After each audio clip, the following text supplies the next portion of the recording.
Hi friends, Sunday story telling time లోపల ఒకటి ఏంటిది, బంధుత్వాలు. మమతానురాగాలలో బంధుత్వాలు అనే స్టోరీ గురించి మనం చెప్పుకుందాము ఫ్రెండ్స్. ఏంటి అంటే అనగా అనగా ఒక ఊరు ఉంటుంది. ఆ ఊరు లోపల కొన్ని కుటుంబాలు నివసిస్తూ ఉంటాయి. అయితే ఒక ఊరిలో అన్ని రకాల మనుషులు ఉంటారు కదా, కార్లల్లో, బండ్లల్లో, ఎడ్ల బండ్లల్లో, ఆటోలల్లో, ఫ్రీ బస్సులలో, ఆర్టీసీలో ఎక్కి జీవించే వాళ్ళందరూ ఉంటారు. అయితే ఆ ఊరిలో ఉన్నటువంటి ఒక కుటుంబము ఒకరోజు బాగా ఉన్నవాళ్ళు, మామూలుగా ఉన్నవాళ్ళు అనమాట. వాళ్ళిద్దరు అన్నదమ్ములు. వాళ్ళకు కూడా భూమి తగాదాలు వస్తాయి. వాళ్ళు కూడా ఇద్దరు అన్నదమ్ములు, ఒక ఆడబిడ్డ ఉంటుంది. ఇదంతా భూమి తగాదాలతోటి వాళ్ళ బాంధవ్యాలన్నీ దూరం అయిపోయి కొన్ని సంవత్సరాల నుంచి చెల్లెతో కానీ అన్నతో కానీ మాట్లాడుకోకుండా వేదన చెందుతూ ఉంటారు.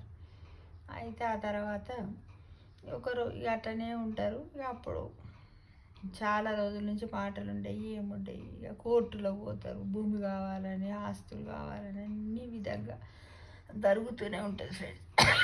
అయితే ఈ ఫ్యామిలీ వాళ్ళు ఒకరోజు వేరే ఊరికి పోతుంటారు. కారులో పోతున్నప్పుడు ఒక చోట ఒక దగ్గర పిట్టల వాళ్ళు అంటారు చూడండి, వాళ్ళకి ఇట్లా మెల్ల కన్నుల్లా ఉండి కన్నులు ఉంటాయి. వాళ్ళు చాలా తోటలను పట్టుకుంటారు. పిట్టలు, కంజులు, పక్షులు, కుందేళ్ళు, వీటన్నింటిని బట్టి మళ్ళీ ఇంకేంటంటే వాళ్ళ అడవులలో అక్కడ ఇక్కడ చింతపండు, తేనె, అన్ని రకాలైనటువంటి వేలగ పండ్లు, ఏ కాలంలో దొరికే పండ్లను ఆ కాలంలో వాళ్ళు ఏంటంటే రోడ్డు పక్కన ఉంటే అమ్ముతూ ఉంటారనమాట. ఉంటే అందరు ఎవరైనా కాళ్ళు పోతుంటే ఆపుతుంటారు. అయితే అక్కడ ఏమైపోతుంది, అక్కడ ఒక రకంగా వేలగ పండ్లు కనపడతాయి. అయితే వీళ్ళకి ఒక పాప ఉంటుంది, పోయే వాళ్ళకి 8-9 సంవత్సరాల పాప ఉంటుంది.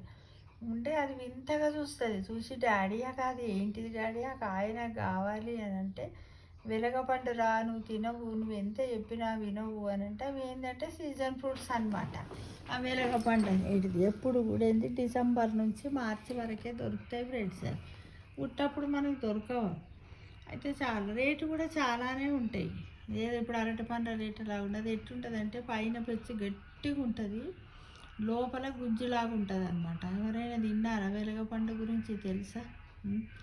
అది అదేంటిదంటే అది పచ్చి తిన్నట్టయితే వగరుగా ఉంటుంది, తర్వాత పుల్లగా తీయగా ఉంటుంది. అయితే అవి పండుని ఏం చేస్తారంటే మధ్యలో పగుల కొట్టి అందులోపల చక్కెర కానీ బెల్లం కానీ వేసుకుంటారు. ఆ డిప్పలు కూడా ఇట్లా పగులు కొడితే సమానంగా వెళ్తుంది. లోపల గుజ్జంతా అయితే ఒక బంతిలాగా ఉంటుంది. ఎలా అంటే లైట్ బ్రౌన్ కలర్లో ఉంటుంది. ఒకవేళ అది పండు మక్కకపోతే తెల్లగా ఉండి పుల్లగా ఉంటుంది. అయితే దాంతో పచ్చడి చేసుకుంటారు, పులిహోరలు చేస్తారు, జ్యూసులు చేసుకుంటారు, జాములు చేసుకొని కూడా తింటారు. కానీ ఈ విషయాలు వెలగ పండ్ల గురించి ఎవ్వరికి తెలియదు ఫ్రెండ్స్. అయితే ఆ అమ్మాయి కావాలంటే వాళ్ళ అమ్మ ఆపు, ఇక కావాలంటుంది, చూద్దాంలే, మనం కూడా తినక చాలా రోజులైందని ఆయన భార్య చెప్తే ఆపి పోతారు. పోయిన తర్వాత అమ్మాయి పోయి చూస్తుంది. చూసిన తర్వాత అక్కడ ఎవరు వాళ్ళ అమ్మ ఉండదు, ఏముండదు. ఒక అమ్మాయి ఒక 25-30 వెలగ పండ్లు పోసుకొని ఉంటుంది అన్నమాట. ఇక్కడ ఉంటుంది 25-30 వెలగ పండ్లు పోసుకొని అక్కడ ఉంటుంది. ఆమె 25-30 వెలగ పండ్లను పోసుకొని అమ్ముకుంటూ ఉంటుంది. ఏంటమ్మా ఎంతకి ఇస్తావు అంటే 30 రూపాయలకి ఇస్తావు అంటే, అమ్మ అంత చిన్న పండు 30 రూపాయల, ఇంకా తక్కువకి ఇవ్వలేవా అని అడిగితే నేను ఇవ్వలేను, నాకంత పడదు, ఇది రేట్ ఎక్కువనే ఉంటుంది అని అంటే, అయ్యో ఏడుస్తుందమ్మా, చెల్లి ఏడుస్తుంది, ఇయ్యినానా అని 15 రూపాయలకి 20 రూపాయలకి ఇవన్నీ అన్న తర్వాత అన్నాడు, గదానికి 20 రూపాయలు పెట్టడం అవసరమా అని తండ్రి కోప్పడతాడు. తల్లి కూడా లోపలికి వచ్చేసిన తర్వాత వచ్చి కార్లో కూర్చో. అయినా పిల్ల బాగా ఏడుస్తుంటుంది. మళ్ళీ ఆ పిల్లకే బాధ అనిపించి ఎదురుగుండా చూసి వచ్చి, సరే ఇక వాటిని మీరు ఇప్పుడు 20 రూపాయలు అన్నారు కదా, 25కి ఇచ్చేయండి, నేను 30 చెప్తే ఇవ్వమన్నారు కదా అని 25 రూపాయలకి ఇచ్చిపోతుంటుంది. మరి ఇచ్చిపోతున్నప్పుడు ఆయన ఆ అమ్మాయి ఏం చేస్తది, అది దాన్ని పగలగొడతానని ఇట్లా పగలగొట్టాలని వాళ్ళ అమ్మ నాన్న మాట్లాడుకోగా విన్నది కదా ఆ చిన్న అమ్మాయి. అయితే కిందికి దిగి ఆ పండును పగలగొడుతుంటది. పగలగొడుతుంటే ఆ పండులో ఉన్నటువంటి గుజ్జ ఇంత నేల మీద మట్టిలో పడిపోయాక వాళ్ళ అమ్మ కోపం వచ్చి అనవసరంగా మనమైనా కూడా పిల్లలని తిట్టమా, ₹25 పాడు చేసినావు మొద్దుదానా అని అయితే బిడ్డని దెబ్బలు కొడతాయి. అయితే ఇది ఏం చేస్తుంది, వెంటనే ఆ అమ్మాయి 10-15 ఏళ్ళ అమ్మాయి కదా, అమ్మేట ఆమె ఆయనతో పోతుంది. పొయ్యి ఏం చేస్తుంది, మళ్ళీ ఒకటి తెచ్చిస్తుంది. ఇచ్చిన తర్వాత ఉండమ్మా ఉండి వాటు పైసలు వాటు అని వాళ్ళ అమ్మాయి వాళ్ళ నాన్న అంటాడు.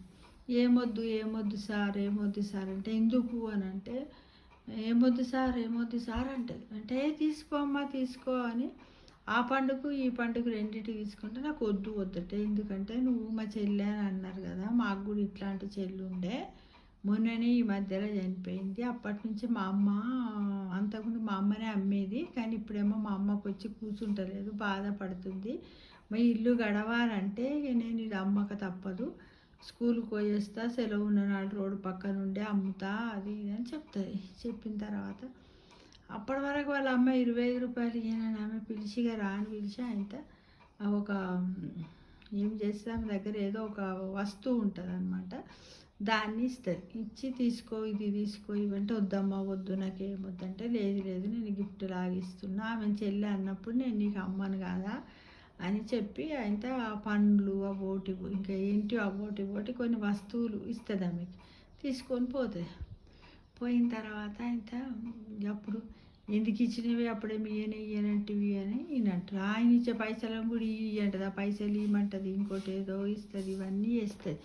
అయిన తర్వాత ఏం చేస్తారు, ఇచ్చేస్తుంది. ఇచ్చిన తర్వాత ఇక వీళ్ళు కారు మళ్ళీ స్టార్ట్ అవుతుంది, వస్తుండగా ఎందుకే నువ్వు గంతగానం ఇచ్చినావు ఆమెను చూసి, అసలు ఇచ్చేదానివే కాదు కదా అని వాళ్ళ భర్త అంటాడంటే, పోనీ అండి పాపం చూడు, మనం ఎంత డబ్బు ఉండి ఎన్ని ఉన్నాయి ఏమక్కరా చెప్పు, మనం తిందామని ఒక కాయ కొనుక్కుంటే దాన్ని ఓపెన్ చేయగానే కింద పడిపోయింది, అయినా కూడా నాకేంటి అనుకోక ఏమి లేని పేదామె ఇంత చక్కటి మనస్సు ఉంది, వాళ్ళ చెల్లెలాగా ఉంది, మీ చెల్లె కాదా, మీ చెల్లెకి తీయవ అన్న వెంటనే ఇచ్చింది, మా చెల్లె జ్ఞాపకం వచ్చింది, మా అమ్మ ఆరోగ్యం బాగలేదు, మా అమ్మ బాధ భరించలేక అమ్ముతలేదు అది ఇది అని చెప్తే నాకు నిజంగా ఎంత డబ్బున్నాయి ఏమి లాభం అండి మనకు, ఎందుకు మనకి షరతులు ఎందుకు, ఈ బంధుత్వాలు ప్రేమలే ముఖ్యం కదా అన్న ఉద్దేశంతో ఆ పిల్ల మనకి ఇచ్చింది కాబట్టి అందుకే నేను ఇచ్చానండి. ఇక నుంచి మనకి ఎవరినైనా కూడా మన చుట్టాలలో ఇప్పుడు మనమే చూడండి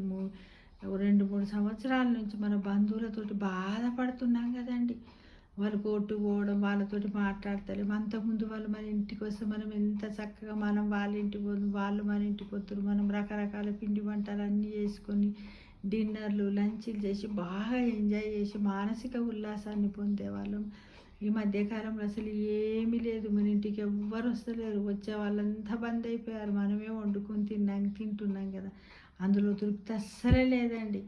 మనం నలుగురికి పంచాలి, మనకి డబ్బు ఎందుకు అది ఇది అని భర్తతో చెప్తుంటుంది. ఆయన ఒక 15 నిమిషాల తర్వాత ఏం చేస్తాడు భర్త, వెంటనే వాళ్ళ అన్నకు ఫోన్ చేసి అన్న ఏడున్నావు అని చెప్తే ఫలానా దగ్గర ఉన్నా అంటాడు. చెల్లెకి ఫోన్ చేస్తాడు, చెల్లెకి చెప్తాడు, మీ ఇష్టం ఉన్నది తీసుకోండి నాకు ఇవ్వండి అని చెప్తాడు అన్నట్టు.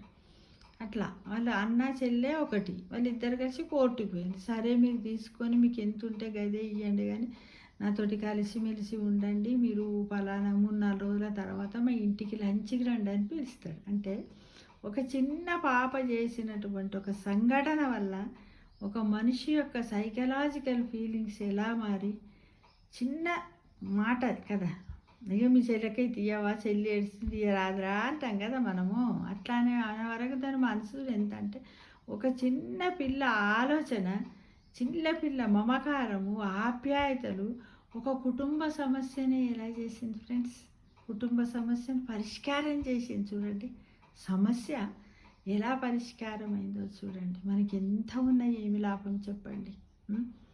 మన వాళ్ళు వచ్చినప్పుడు ఎంత సంతోషంగా అన్నయ్య అని వదినమ్మ అని కోడళ్ళు మనుంటుంటారు కదా, మేనల్లుండ్లు మేనకోడలు అలా ఉండేవాళ్ళం. ఇప్పుడు ఏమీ లేదు, అన్ని న్యూక్లియర్ ఫ్యామిలీస్, కంబైన్డ్ ఫ్యామిలీసే లేవు. వండుకున్నామా, తిన్నామా, చేత కాకపోతే బయటకెళ్ళి తెచ్చుకొని తింటున్నామా లేదు. కానీ ఇందులో ఎంతవరకు తృప్తి ఉంది చెప్పండి? సొంత బిడ్డలు, అల్లుళ్ళు, కొడుకులు, కోడళ్ళు, తల్లిదండ్రులను అదే కాంపౌండ్‌లో ఉంటారు. తల్లిదండ్రులను పక్కన ఉంచుతున్నారు. లేదా వాళ్ళు పూర్తి చేత కాకుండా వండుకోలేని పరిస్థితుల్లో ఉన్నప్పుడు ఆ పెద్ద మనుషులే ఓల్డ్ హోమ్‌లోకి పోతున్నారు. ఇది ఎంతవరకు సమంజసం? ఒక్కసారి ఆలోచించండి. ఒక్కసారి ఆ చిన్న పిల్ల అమ్మాయి ప్లేస్‌లోకి పోయి మనం ఆలోచిస్తే మనం చేసే పనులు కరెక్టా? కాదా? మనం చదువుకున్నాము, ఎడ్యుకేటెడ్స్‌ము, సొసైటీ ఉంది, వాల్యూస్‌ని చూడాలి. ఇవన్నీ ఒక్క నిమిషం ఆలోచించండి ఫ్రెండ్స్. మనం ఎలా బ్రతుకుదాం? ఒక అమ్మాయిలా బ్రతుకుదామా? ఈ రాగద్వేషాలు, ఈర్ష్య, అసూయ, దానం ఇదంతా రేపు బయటప్పుడు మనం కట్టుకొని పోతామా? మన ఎంబడి ఏది రాదు కదా అన్న విషయం అందరికీ తెలుసు. కానీ ఈగో ఈగో అంటే ఒక కుటుంబ సమస్య పరిష్కారమే. వాళ్ళు 2-3 రోజుల తర్వాత వీళ్ళ ఇంటికి భోజనానికి వచ్చి ఆ తల్లి, చెల్లె, అన్న వాళ్ళు కూడా ఉండి ముగ్గురం 3 పాలు పెట్టుకుందాం సమానంగా అంటారు. ఎందుకో తెలుసా? ముందుగానే మేము ఎందుకు అనుకున్నామంటే నువ్వు మాకంటే ఎక్కువ చదువుకొని డబ్బు సంపాదిస్తున్నావు, నీకు తక్కువ ఇద్దాం అనుకున్నామన్నా, అంతేగాని నీకు ఇవ్వద్దని కాదు అని చెల్లె చెప్తుంది. అన్న ఏమంటాడంటే నాకంటే నువ్వు కొంచెం మెరుగ్గా ఉన్నవురా, నాకు కొన్ని ఆర్థిక ఇబ్బందులు ఉన్నాయి, నేను ఎక్కువ తీసుకుంటా అన్న తప్ప వేరే ఉద్దేశం కాదురా అని తమ్మునికి చెప్తే అప్పుడు ఈ తమ్ముడు కూడా ఏమంటాడంటే సరే అన్న, ఇప్పుడు నువ్వు ఎక్కువ తీసుకో, చెల్లె నువ్వు తీసుకో, మీరు ఏదైతే అనుకున్నారో అదే నాకు ఇవ్వండి, అదే బ్రహ్మప్రసాదం అనుకుంటూ నేను తీసుకుంటానని వాళ్ళు మంచిగా చక్కగా లంచ్ చేస్తూ ఆనందంగా 2 రోజులు కలిసి మెలిసి ఉండి అందరు కలిసి మళ్ళీ కోర్టు వాయిదా వేస్తుంది కదా, ఆ కోర్టు దగ్గరికి పోయి మేము పెట్టిన కేసును మేము వెనక్కి తీసుకుంటున్నాం, విత్డ్రా చేసుకుంటున్నాం అని చెప్పినప్పుడు అక్కడ జడ్జి అడుగుతాడు, ఎందుకు ఇంత మార్పు మీలో ఎందుకు వచ్చింది, ఇన్నేళ్ళ నుంచి లేదని జడ్జి అడుగుతాడు. లాయర్ అడుగుతాడు. అడిగితే అప్పుడు వీళ్ళు జరిగిందంతా చెప్తారు. అంటే ఒక రోడ్డు పైన ఒక అమ్మాయి మనకు కనువిప్పు కలిగించింది కదా ఫ్రెండ్స్. కదా, ఇలా చాలా ఉన్నాయి ఫ్రెండ్స్.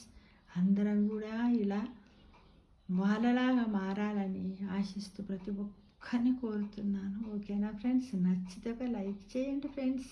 నిజంగా ఇలా ఇదేదీ లేదు, నేను ఊరికేనే ఇలా సృష్టించి అక్కడ ఇక్కడ జరుగుతున్నటువంటి కొన్ని నిన్నెవరో కలిసి ఇలా చెప్పితే దాన్ని బట్టి నేను ఈ కథను కల్పితంగానే తయారు చేసి నేను మీ ముందు ఉంచుతున్నాను ఫ్రెండ్స్. తప్పకుండా లైక్ చేస్తారు కదా.